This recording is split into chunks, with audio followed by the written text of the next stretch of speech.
देश आज 76वां स्वतंत्रता दिवस मना रहा है। आपको छत्तीसगढ़ के रायपुर लेकर चलते हैं, जहां पर सीएम भूपेश बघेल संबोधित कर रहे हैं।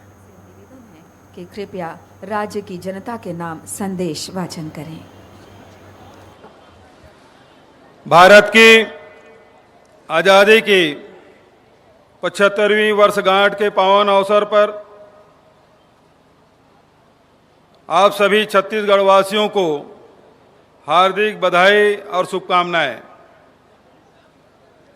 सुराजी तिहार के पावन बेरा में जम्मो सियान, दाई दीदी, संगवारी और नोनी बाबू मल्ल गाड़ा गाड़ा बधाई, जय जोहार।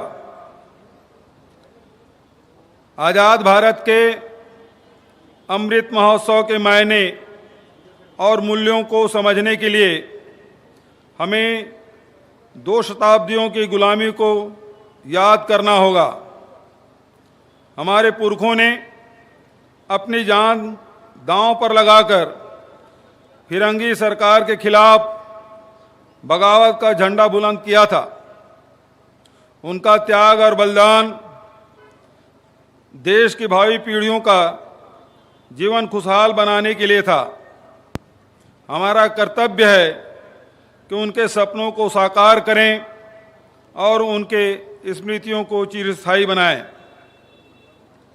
अमर शहीदों गैन सिंह, वीर नारायण सिंह, मंगल पांडे, भगत सिंह, चंद्रशेखर आज़ाद, राम प्रसाद बिस्मिल, अशफाक उल्ला खां, रानी लक्ष्मीबाई, रानी अवंतीबाई लोधी जैसे हजारों विभूतियों की शहादत हमें देश के लिए सर्वोच्च बलिदान की प्रेरणा देती रहेगी। स्वतंत्रता संग्राम और आज़ाद भारत को राष्ट्रपिता महात्मा गांधी, पंडित जवाहरलाल नेहरू, डॉक्टर राजेंद्र प्रसाद, डॉक्टर भीमराव अंबेडकर, लाल बहादुर शास्त्री, नेताजी सुभाष चंद्र बोस, सरदार वल्लभ भाई पटेल, लाल बाल पाल, मौलाना अबुल कलाम आज़ाद जैसी विभूतियों ने राष्ट्रीय स्तर पर नेतृत्व दिया था। वहीं वीर गुंडाधुर, पंडित रविशंकर शुक्ल, ठाकुर प्यारेलाल सिंह, बाबू छोटेलाल श्रीवास्तव, डॉक्टर खूबचंद बघेल, पंडित सुंदरलाल शर्मा, डॉक्टर ई राघवेंद्र राव, क्रांति कुमार, बैरिस्टर छेदीलाल, लोचन प्रसाद पांडे, यति यतनलाल, डॉक्टर राधाबाई, पंडित वामन राव लाखे, पंडित महंत लक्ष्मी नारायण दास, अनंतराम बरछिया, मौलाना अब्दुल रऊफ खान, हनुमान सिंह, रोहिणीबाई परगनिया, केकतीबाई बघेल, श्रीमती बेलाबाई, इंद्रू केवट, उदयराम वर्मा, खिलावन सिंह बघेल, घसिया मंडल जैसे अनेक स्वतंत्रता संग्राम सेनानियों ने राष्ट्रीय आंदोलन में छत्तीसगढ़ की सक्रिय भागीदारी सुनिश्चित की थी। मैं इन सभी को सादर नमन करता हूं। देश की एकता और अखंडता, संविधान व लोकतंत्र के प्रति आस्था को बचाए रखना एक चुनौती थी और इसके लिए हमारे देश की सेनाओं व सुरक्षा बलों के जवानों ने शहादत दी है। मैं उन अमर शहीदों को भी सादर नमन करता हूं। इस अवसर पर मैं राष्ट्रपिता महात्मा गांधी के आखिरी वसीयतनामे का उल्लेख करना चाहूँगा। उन्होंने कहा था, भारत ने राजनीतिक स्वतंत्रता तो प्राप्त कर ली है, लेकिन उसे अभी शहरों और कस्बों से भिन्न अपने 7 लाख गांवों के लिए सामाजिक, आर्थिक और नैतिक स्वतंत्रता प्राप्त करना बाकी है। आज देश के सामने अनेक चुनौतियां हैं। कृषि व वन भूमि का कम होना, पर्यावरण संतुलन, प्रदूषण, बीमारियों, महंगाई, बेरोजगारी आदि से लोगों का जीवन संकटमय हुआ है। हमने पुरखों की सीख और माटी की संस्कृति का सम्मान करते हुए कृषि तथा वन उत्पादों, परंपरागत ज्ञान, आधुनिक साधनों व रणनीतियों के माध्यम से ग्रामीण अर्थव्यवस्था को मजबूत बनाने का रास्ता चुना। मुझे गर्व है, हम आज़ादी की 75वीं सालगिरह के अवसर पर देश और दुनिया के सामने बापू के सिद्धांतों और विचारों के अनुरूप कार्य करने में सफल हुए हैं। इसमें प्रकृति सम्मत विकास, हर व्यक्ति को गरिमा, न्याय व बराबरी के अवसर देने वाली योजनाएं और कार्यक्रम शामिल है। हमने न्याय योजनाओं की जो पहल की थी उसे निरंतर आगे बढ़ाने के लिए संकल्पबद्ध हैं। यही वजह है कि राजीव गांधी किसान न्याय योजना अब तीसरे वर्ष में प्रवेश कर चुकी है और इससे लगभग 13,000 करोड़ रुपए की राशि किसानों को दी जा चुकी है। इस तरह एक सीजन में किसानों को प्रति एकड़ 9,000 रुपए की आदान सहायता देने वाला देश का पहला राज्य हमारा छत्तीसगढ़ है।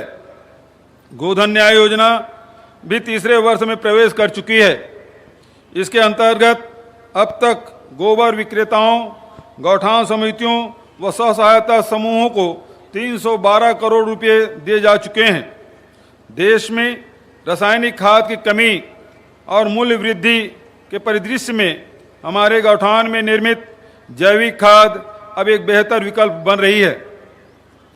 किसानों की सिंचाई कर माफी की पहल में भी विस्तार किया गया है और 17 लाख से अधिक किसानों के 342 करोड़ रुपए की राशि माफी की जा चुकी है। किसानों को 4 वर्ष पहले मात्र 3,692 करोड़ रुपए कृषि ऋण के रूप में प्राप्त हुआ था। हमने इस वर्ष लक्ष्य बढ़ाकर 6,500 करोड़ रुपया कर दिया है, जिससे लगभग 75% अधिक राशि ब्याज मुक्त ऋण के रूप में कृषि क्षेत्र में आएगी। राजीव गांधी ग्रामीण भूमिहीन कृषि मजदूर न्याय योजना अपने दूसरे वर्ष में प्रवेश कर चुकी है और इसके तहत अब तक पात्र हितग्राहियों को 213 करोड़ रुपए की राशि दी जा चुकी है। मैंने घोषणा की थी 31 जनवरी 2021 तक लंबित सभी कृषि पंपों को ऊर्जीकृत कर